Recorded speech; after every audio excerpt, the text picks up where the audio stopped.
Audemars Piguet Royal Oak Perpetual Calendar, 38M. Main features are Audemars Piguet Royal Oak Self-Winding Perpetual Calendar, 38MA. 26,684, was launched in September 2025 as the first perpetual calendar in this compact size within the modern collection.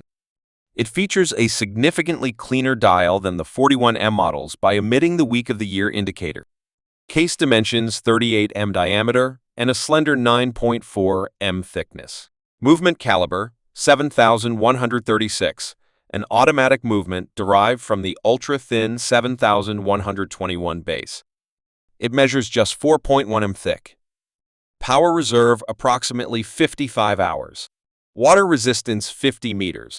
User adjustability features an all-in-one crown system, allowing all calendar functions to be adjusted directly via the crown without the need for traditional case correctors or tools.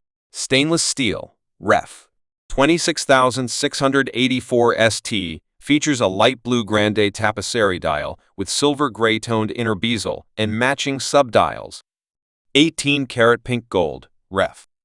26,684 OR features a beige grande tapisserie dial with pink gold hour markers and a striking blue moon phase disc. Retail price, approximately $110,900 USD for the stainless steel version and $150,000 USD or price on request for the pink gold version.